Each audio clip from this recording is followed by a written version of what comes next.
Bismillahirrahmanirrahim. Assalamu alaikum to all the learners, to all the viewers. Hope so all of you are fine at your home place and learning this language. I am Neelam and the topic of the day is subject verb agreement. हम सीखेंगे आज कि हमने अपने verb को subject के according किस तरह से यूज़ करना है। इसे प्रीवियस वीडियोस हमने कुछ की थी, वो थी टॉपिक हमारे सब्जेक्ट पे। डिफरेंट नाउन हमने डिस्कस किए थे कि किस किस तरह से यूज़ होंगे और उनके साथ जो है क्या सिचुएशन होगी वर्ब की। आज हमारा पर्टिकुलर फोकस है वर्ब पे कि हमने वर्ब को किस तरह से यूज़ करना है, ठीक है, सब्जेक्ट के अकॉर्डिंग। अब सबसे पहली सिचुएशन तो हम वो ले लेते हैं जिसमें हमारा सब्जेक्ट एक ही सब्जेक्ट हमारे जो है वो सेंटेंस में यूज़ हो रहा है। तो उसके लिए क्या होगा, तो सबसे पहली बात कि सिंगुलर सब्जेक्ट होगा तो सिंगुलर वर्ब यूज़ होगा। For example he, she, it, या कोई भी सिंगुलर हो, किसी शख्स का नेम हो, किसी जगह का नेम हो, ठीक है, कोई भी चीज़ का नाम हो, कोई एक चीज़ जो है वो अगर सब्जेक्ट के तौर पे यूज़ हो रही है तो हमारा वर्ब कौन सा होगा, इज़, वाज या फिर हैज़। और ये डिपेंड करेगा कि सेंटेंस का स्ट्रक्चर क्या है, उसका टेंस क्या है और कौन सी सिचुएशन है, ठीक है। और अगर हमारा सब्जेक्ट प्लूरल है तो वर्ब भी प्लूरल होगा, और प्लूरल वर्ब में शामिल हैं आर, वर और हैव। और प्लूरल सब्जेक्ट में हम कह सकते हैं, हम ले सकते हैं जैसे दे, वी, यू, और कोई भी प्लूरल सब्जेक्ट हमारा हो सकता है, ठीक है। तो singular subject singular verb, plural subject plural verb, यही रूल है, ठीक है। अच्छा जी, जब बात आ जाती है आई की, मैं तो स्पेशल हूँ ना, तो फिर मेरा वर्ब भी स्पेशल होगा यहाँ, ठीक है। तो आई के अकॉर्डिंग वर्ब जो हम यूज़ कर सकते हैं वो है एम, वाज, हैव, ठीक है।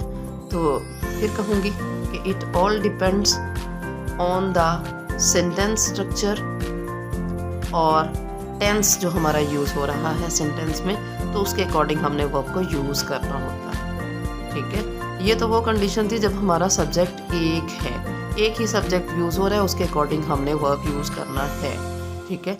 सो ये सिचुएशन ज़्यादा डिफ़िकल्ट नहीं होती। लेकिन अगर एक से ज़्यादा सब्जेक्ट आ जाए तो प्रॉब्लम होती है कि वर्ब कैसे लगेगा, ठीक है। तो एग्जांपल हम देखते हैं, 2 and 2 make 4। याद रखिएगा, अगर हमारे जो दोनों सब्जेक्ट हैं उन्हें एंड की मदद से जोड़ा जाएगा तो क्या होगा, हमारा वर्ब जो है वो प्लूरल के अकॉर्डिंग यूज़ होगा, ठीक है। तो ये हमारा कौन सा सब्जेक्ट बन जाएगा, 2 and 2, ये हमारा सब्जेक्ट बन जाएगा प्लूरल सब्जेक्ट, ठीक है। तो प्लूरल सब्जेक्ट प्लूरल वर्ब। उसके बाद आप देखें नेक्स्ट एग्जांपल है, राइस एंड करी इज़ माय फेवरेट डिश।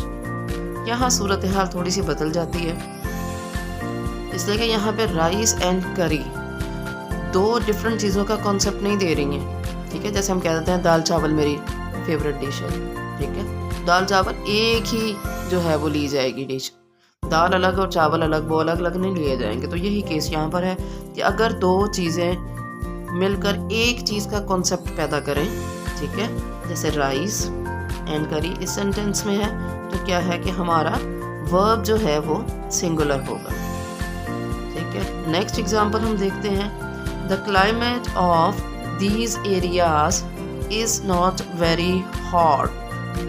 तो यहाँ पर जो है वो एरियाज़ को देख के हमारे स्टूडेंट्स जो हैं वो फटाफट लगाते हैं कि एरियाज़ है लिहाजा आर आएगा। आर बिल्कुल नहीं आएगा। आपने किसको देखना है, ये है सब्जेक्ट हमारा क्लाइमेट, थोड़ा सा दूर है वर्ब से, ठीक है। तो यहाँ पर ध्यान रखना है कि अगर हमारा सब्जेक्ट थोड़ा सा दूर हो गया है तो हमने ये नहीं करना है कि जो नज़दीकी हमारे पास नाउन है हम उसके अकॉर्डिंग जो है वो वर्ब यूज़ कर लें, बल्कि हमने इसका रियल सब्जेक्ट फाइंड आउट करना है। तो रियल सब्जेक्ट इस सेंटेंस में क्या है, क्लाइमेट। सो क्लाइमेट के अकॉर्डिंग इज आएगा, आर नहीं आएगा। एक और एग्जांपल इसी कैटेगरी की हम देख लेते हैं, all the boys of this class are very intelligent. अब ये देखें कि नियरेस्ट नाउन हमारा जो था वो था क्लास, ठीक है। तो क्लास तो जो है ना उसके अकॉर्डिंग इज़ आना चाहिए, ठीक है, इस जो है लेकिन गलत हो जाएगा। तो हमने अपना रियल सब्जेक्ट फाइंड आउट करना है, वो है ऑल द बॉयज।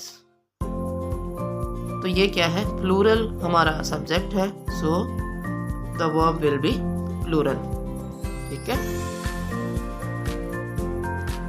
कुछ और सिचुएशंस आ जाती हैं, कुछ इस किस्म की फ्रेजेस यूज हुई हुई होती हैं कि उसके अकॉर्डिंग जो है वो फिर हमने अपना सब्जेक्ट जो है वो चूज करना होता है। जैसे अगर सेंटेंस में as well as, along with या अकेला विद आ जाए या विद टुगेदर आ जाए, इन एडिशन टू आ जाए, तो फिर क्या होगा कि हम पहले वाले सब्जेक्ट को कंसिडर करेंगे, फर्स्ट सब्जेक्ट के अकॉर्डिंग जो है वो हमारा वर्ब यूज होगा।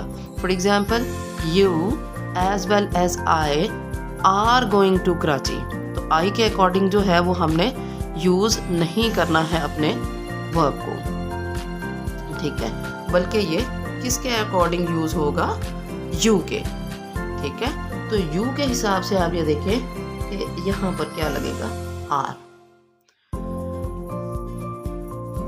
अच्छा जी, सेकंड सब्जेक्ट को हम कब कंसिडर करेंगे, अगर सेंटेंस में मौजूद है नीदर नॉर, आइदर और, या अकेला और आ गया है तो भी ठीक है, not only but also.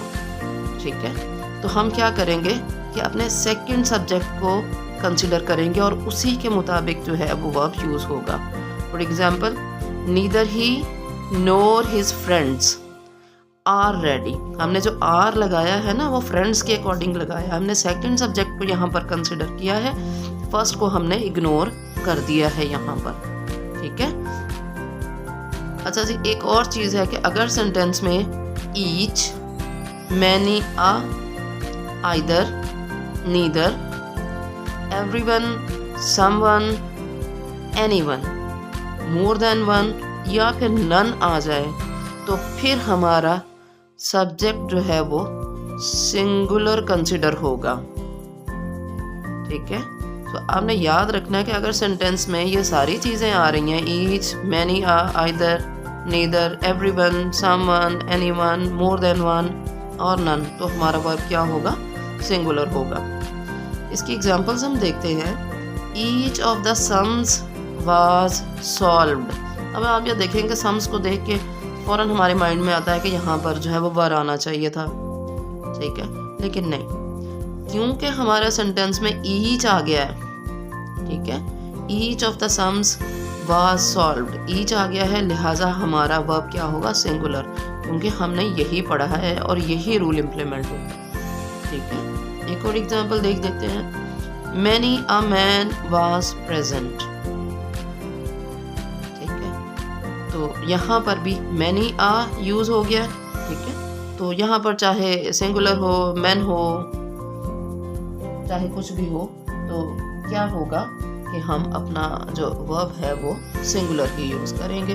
Hope so आज की वीडियो आपके लिए बहुत ज़्यादा इन्फॉर्मेटिव रही होगी। तो बिल्कुल अपने जैसा बहुत प्यारा सा कमेंट भी करिएगा। Keep on practising. Have a nice day.